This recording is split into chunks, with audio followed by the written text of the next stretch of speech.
বাড়ি তো শ্যামলী, এই বাড়িটাই দেখ, অ্যাড্রেস মিলে যাচ্ছে। এখানেই অনুরাধা গুপ্ত আছে। আর কি, চল ভেতরে যাই। বন্দুকটা বার করে কপালে ধরবো, গড়গড় করে সব বলে দেবে। চল।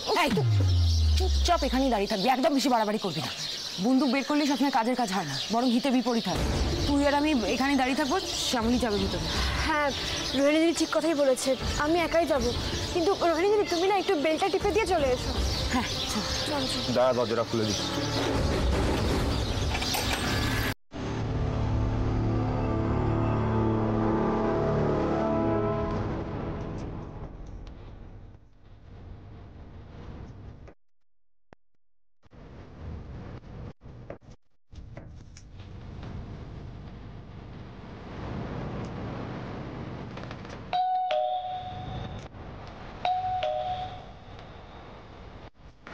শ্যামলী, তুমি কথা বলো, আমি বাইরে ওয়েট করছি।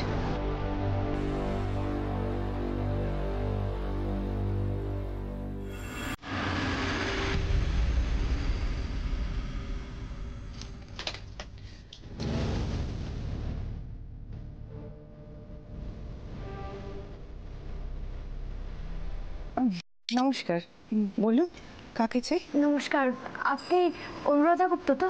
হ্যাঁ, আমি অনুরাধা গুপ্ত, বলুন। যদি কিছু না মনে করেন একটা কথা জিজ্ঞাসা করবো আপনাকে, মানে আপনি এইভাবে।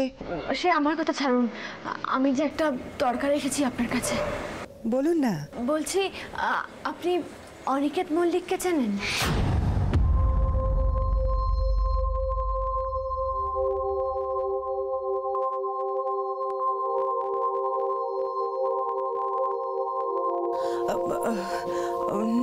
না না, ওই নামে তো আমি কাউকে চিনি না। আপনি না ভুল জায়গায় এসেছেন, আমি আসি। এক মিনিট।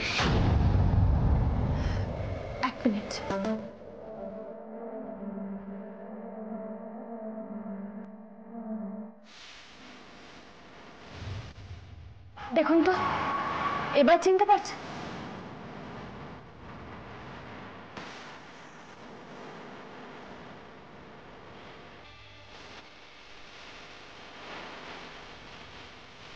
দেখুন, আমি তো অনেকক্ষণ ধরেই আপনাকে বলছি যে আমি চিনি না। না, আমি ওনাকে দেখিনি। আপনি কেন তখন থেকে এত প্রশ্ন করছেন বলুন তো? কিন্তু আমার মনে হয় আপনি ওনাকে চেনেন। গত বছর 18 জানুয়ারি অনিকেত মল্লিক আপনাকে নিয়ে ইস্ট ওয়েস্ট মেট্রোপলিস ক্লিনিক হাসপাতালে ভর্তি করেছিলেন।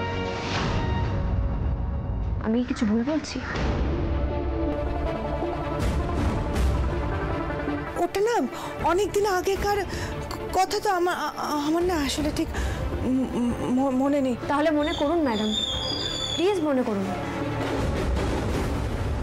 কারণ আমরা কিন্তু প্রমাণ নিয়ে এসেছি, আমাদের কাছে প্রমাণ আছে। আমরা হাসপাতালের গত বছর জানুয়ারি মাসের রেকর্ড দেখে সেখান থেকে ঠিকানা নিয়ে আপনার কাছে এসেছি। এবার বলুন তো, সেদিন ঠিক কি হয়েছিল, আর আপনি ওনাকে কিভাবে চিনলেন সেটাও বলুন। হ্যাঁ, মনে পড়েছে।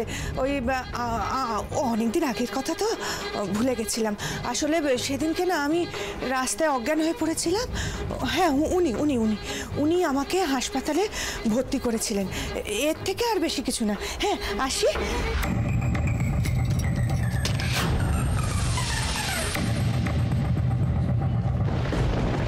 অদ্ভুত মানুষ তো, খালি বলে গেল চিনি না, জানি না।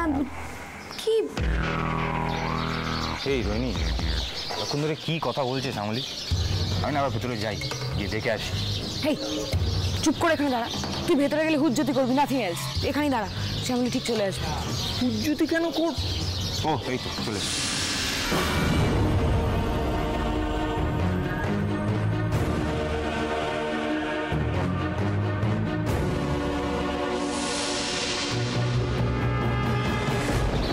শ্যামলী, কিছু জানতে পারলে? মানে ওই মহিলাটাকে চিনতে পারলে, বা আগে কখনো দেখেছো? না, আমি ওনাকে দেখি, তবে উনি স্যারকে খুব ভালোভাবে চেনেন, কিন্তু কিছুতেই স্বীকার করলেন না, উল্টে লুকিয়ে গেলেন। লুকিয়ে গেলেন? তুই করে বুঝলি? ওনার আচরণ দেখে স্পষ্ট বোঝা যাচ্ছিল যে উনি স্যারকে খুব ভালো করে চেনেন, কিন্তু উনি স্বীকার করলেন না।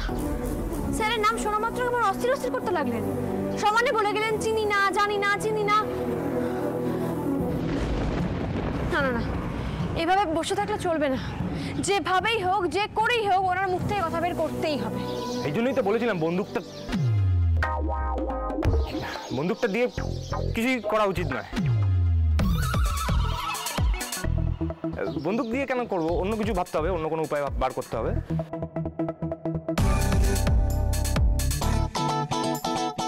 পাঁচিল টপকাতে হবে। হ্যাঁ, পাঁচিল টপকাতে হবে? হ্যাঁ রোহিণী দিদি, আমি তো কিছুই করতে পারবো না, এখানে বসে থাকতে হবে আমাকে। তোমাদের কি বাড়ির পেছন দিকে গিয়ে পাঁচিল টপকে ভেতরে ঢুকে সব প্রমাণ জোগাড় করতে হবে। আমার মন বলছে কোনো না কোনো সূত্র তো ঠিক পাওয়া যাবে। না মানে শ্যামলী, এইসব পাঁচিল টাচিল টপকানো রাত্রেবেলা করলে ভালো হতো না? আমাদের হাতে তো সময় নেই রোহিণী দিদি, মাত্র একটা রাতই রয়েছে। রাত পেরোলে সকাল হবে, আর সে সকালবেলায় কোর্টের শুনানি। কি বলতো শ্যামলী? ভয় পাচ্ছি। আগে কখনো করেনি তো। আরে চাপ নিও না, মন্দার আছে তো, আমি যাচ্ছি। কত করলাম এসব।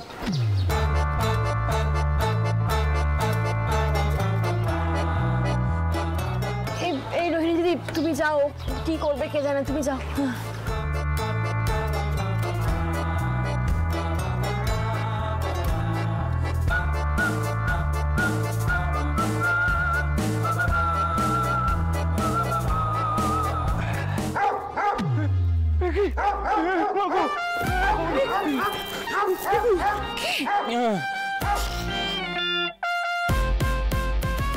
এই নাকি তুই গুন্ডা, ডুয়ার্সের কিং, কুকুরের ডাক শুনে এই অবস্থা দেখলে কি করবি? আর আমাকে তুই ভীতু বলছিলি?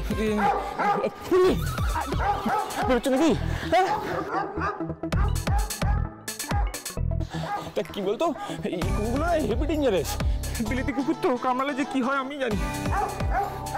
তুই ডাক শুনে বুঝে গেলি দেশি না বিদেশি? শোন, কুকুরে ভয় পাস সেটা মেনে নি। চল এবার। কে? আমি? না না না, আমি ভেতরে যাবো না, তুই ভেতরে যা, আমি তোকে তুলে দিচ্ছি। এই মন্দার, হাতে সময় নেই, দেরি করছিস কেন? মাথায় ঢুকছে না কথাটা? ও রোহিণী দিদি, মন্দারকে নিয়ে ভিতরে যাও তো। ধর আমাকে, ধর। রেডি? সাবধানে সাবধানে।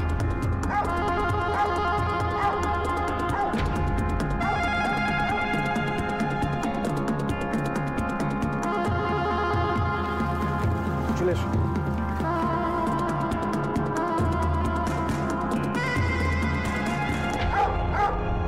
মানে বিলিতি কুকুর তো, ভয় পাচ্ছি না আমি। এমন ভেবো না যে আমি ভয় পাচ্ছি। কুকুর তো, যদি আমার সাথে মারপিট করতে কিছু হয়ে যায় ওর, তাই জন্য। এই যে বাড়িটা, তুমি যাও না, গিয়ে এ করে এসো না, কামড়ে দেবে।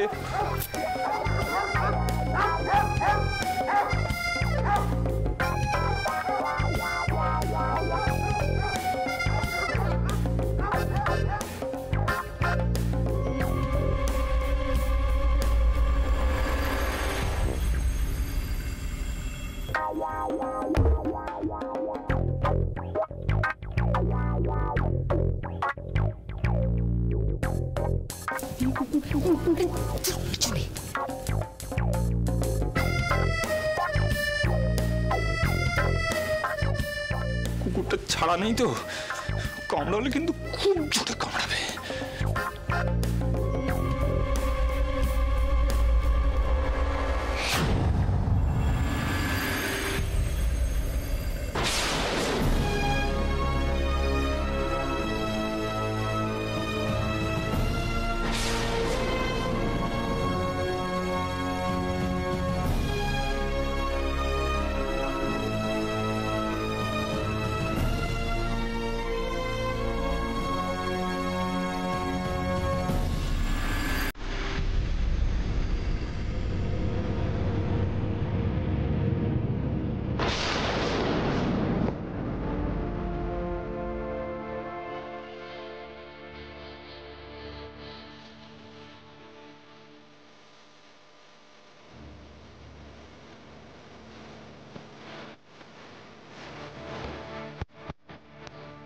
রোহিণী, এ তো দেওয়াল জুড়ে শুধু অনেকের দাঁড়ি ছবি। হ্যাঁ তাই তো। কে এই মহিলা?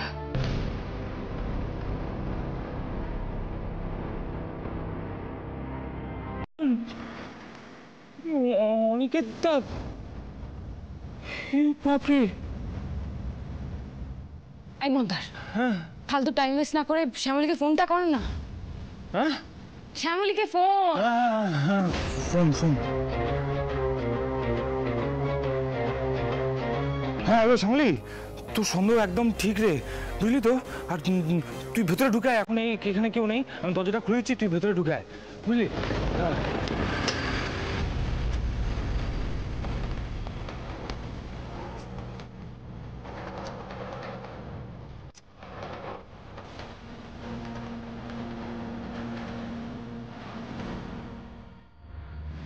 এই দেখ শ্যামলী,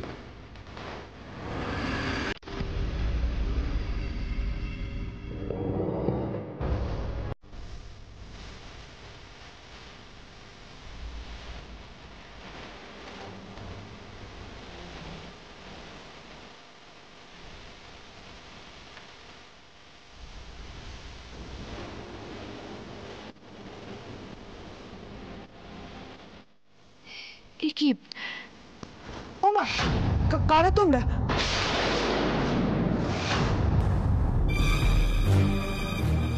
এই তুমি এসেছিলে না আমার সাথে খানিকক্ষণ আগে দেখা করতে?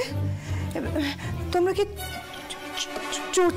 চোর না না, আরে আরে চিৎকার করবেন না, আমাদের দেখে কি চোর ডাকাত মনে হচ্ছে?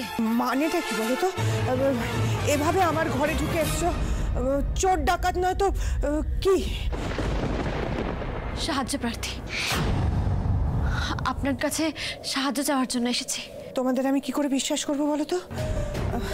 এভাবে কোনো বলা নেই কওয়া নেই আমার ঘরের ভিতর তোমরা ঢুকে পড়েছো। দেখুন, আমি আপনাকে বলছি, আমরা আপনার কোনো ক্ষতি করতে আসিনি, একটা প্রশ্নের উত্তর জানার জন্য এসেছি। আপনি আমায় একটু আগে বললেন না অনিকেত মল্লিককে আপনি চেনেন না, এটা তো সত্যি কথা নয় তাই না? দেখুন দেখুন, দেওয়াল জুড়ে তো ওনারই ছবি।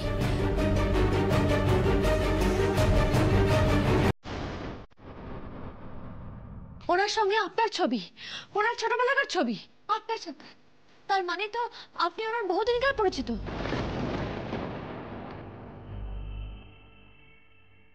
নাহলে ছবিগুলো আসলো কোত্থেকে? দেখুন, 18ই জানুয়ারি 2024-এ অনিকেত স্যার তার মানে আপনার কাছে এসেছিল। হুট করে দেখা হয়নি আপনার সাথে, বা আপনি রাস্তায় পড়ে গেছেন তখন দেখা হয়নি, তাও নয়, নিশ্চয়ই কোনো কারণে এসেছিল। 18ই জানুয়ারি 2024-এ আপনাকে নিয়ে হাসপাতালে গেছিলেন স্যার, এটুকু সাক্ষ্য দিয়ে দিলেই হবে। আপনি বলুন না, দেবেন না? শ্যামলী জল খাবে? দাঁড়া আমি নিয়ে আসছি, চল।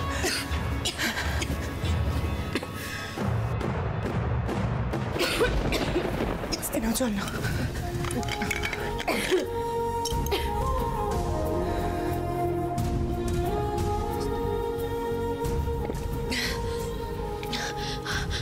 আপনি একটু আমায় বলুন না, আপনি কি স্যারকে ডেকেছিলেন? মানে কোনো কি দরকার ছিল? 18ই জানুয়ারি 2024-এ আপনাকে নিয়ে হাসপাতালে স্যার গেছিলেন, তারপর যাই ঘটনাটা কেন আমার জানার দরকার নেই। শুধু আপনি কোর্টে গিয়ে এটুকু সাক্ষী দিয়ে দেবেন যে 18ই জানুয়ারি 2024-এ অনিকেত মল্লিক আপনার সঙ্গেই ছিলেন। কোর্টে? কেন, কি হয়েছে অনিকেতের?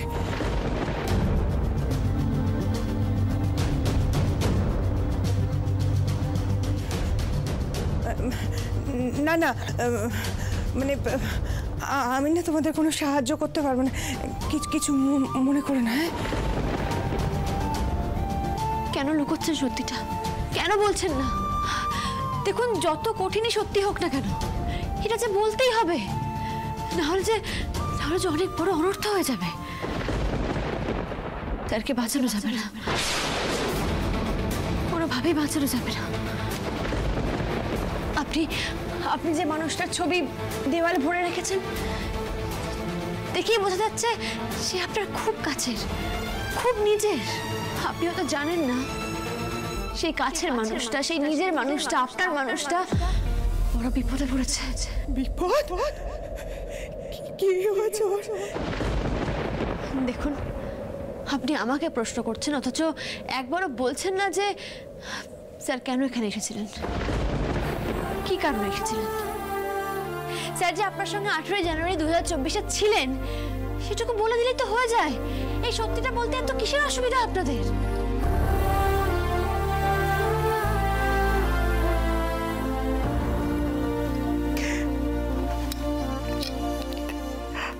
আমাকে তোমরা না ক্ষমা করে দাও। আমি না কিছুই করতে পারবো না। আমার তো শাঁখের খোরাতের মতো অবস্থা হয়ে যাচ্ছে, যেদিকে যাব সেদিকেই কাটবে। না না, আমায় ক্ষমা করে দাও। আচ্ছা, বলছিলাম যে তোমরা তো অনেক চেষ্টাই করছো, যদি অন্য কোনো উপায় বের করতে পারো, পারবে না বলো? কেন বুঝতে পারছেন না ম্যাডাম? যদি অন্য কোনো উপায় থাকতো তাহলে কি আমরা এত দূর আপনার পিছনে আসতাম? আমি সত্যি কিছু বলতে পারবো না।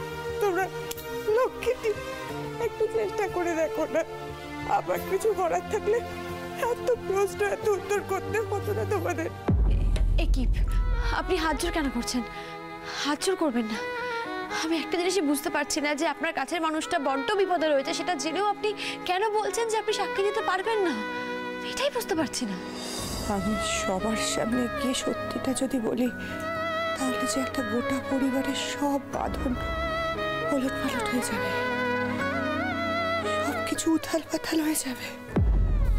এই সত্যিটা বললে সবকিছু শেষ হয়ে যাবে, সবকিছু ভেঙে চুরে তছনছ হয়ে যাবে। এই জোড়া বাড়ির সব বাঁধন ভেঙে যাবে। আপনি যে কথাটা বললেন, স্যারও ঠিক একই কথা বলছে। কেন বলছেন সে কারণটাই আমি জানি না, তবে কারণটা এবার আমাকে জানতে হবে। কারণ আপনাকে সাক্ষী দিতে হবে কোর্টে। আমি যখন এতটা দূর এসেছি, সত্যিটা না জেনে আমি এখান থেকে কোর্টে যাব না। আপনাকে বলতে হবে অনিকেত মল্লিক কেন এখানে এসেছিলেন। আপনাকে বলতে হবে যে সত্যিটা আপনি কেন বলতে চাইছেন না। আপনি যখন আপনার জায়গা থেকে নড়ছেন না, আমিও এবার আমার জায়গা থেকে নড়ব না। সত্যিটা আমি জেনেই ছাড়ব।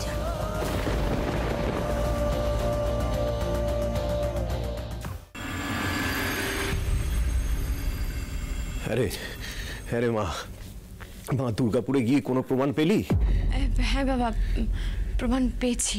আচ্ছা মানে জানতে পারলি যে উনি ওখানে কেন গিয়েছিল, কার কাছে গিয়েছিল? বাবা, আমি তোমাকে সব বলবো বলেই আলাদা করে নিয়ে এসেছি। আচ্ছা তবে সবটা শোনার আগে তোমাকে নিজের মন শক্ত করতে হবে। বাবা, 18 জানুয়ারি দুর্গাপুরে স্যার অনুরাধা গুপ্তর সঙ্গে দেখা করতে গেছিলেন।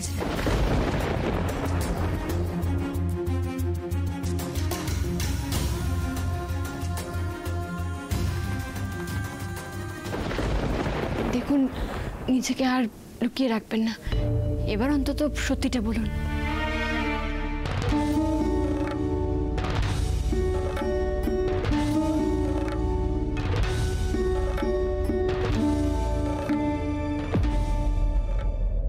অনিকেত আমার নিজের সন্তানটা।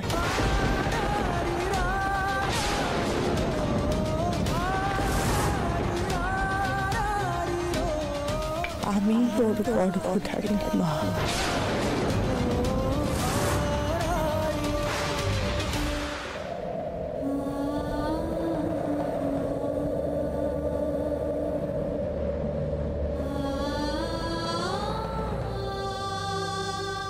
আপনি স্যারের মা?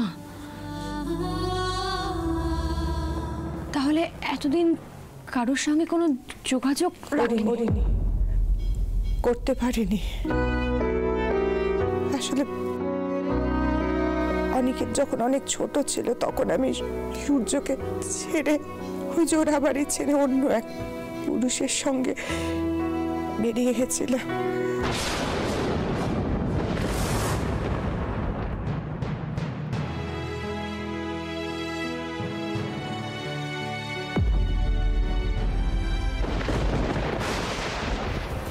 বাবা,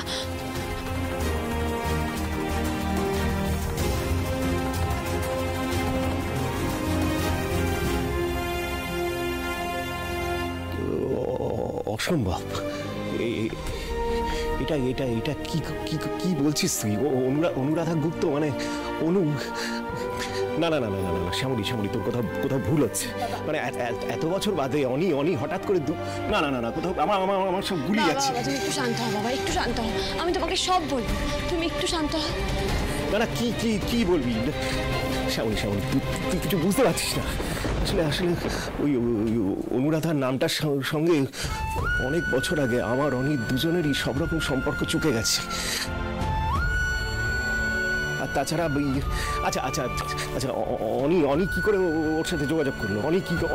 অনি কি করে জানলো যে ও বেঁচে আছে? এই শ্যামলী শ্যামলী, আমার দিকে দেখা। তোরা কি অনুরাধার সাথে দেখা করেছিলিস? মানে ও নিজে বলেছে যে অনি ওর সাথে দেখা করতে গিয়েছিল? হ্যাঁ হ্যাঁ, আমি সব বলছি তোমাকে, তুমি একটু বসো, একটু বসো। ওই অনুরাধা গুপ্তর সাথে আমাদের দেখা হয়েছে, কথা হয়েছে। প্রথমটায় উনিও কিছু বলতে চাইছিলেন না, কিন্তু যখন শুনলেন যে স্যার জেলে আর উনি সাক্ষী না দিলে স্যারের যাবজ্জীবন কারাদণ্ড হয়ে যেতে পারে, তখন উনি সাক্ষী দিতে রাজি হলেন।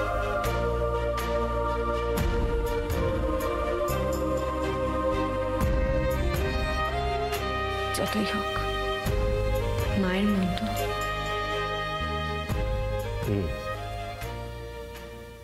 মা,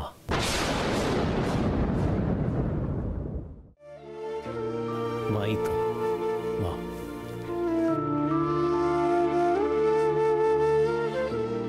যতই হোক বাবা, রক্তের টান কি উপেক্ষা করা যায়?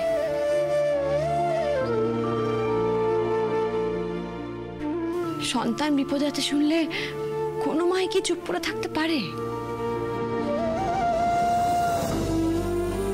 পারে না বাবা, তাই উনিও পারেননি।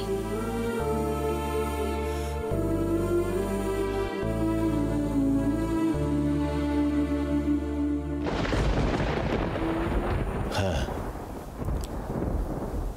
ও চলে গিয়েছিল, আমি আর ওর কোনো রকম খোঁজ করিনি। অনি তখন অনেক ছোট।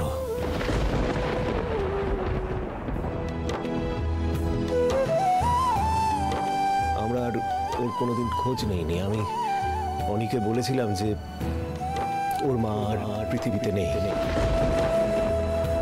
ওর মা আকাশের তারা হয়ে আছে।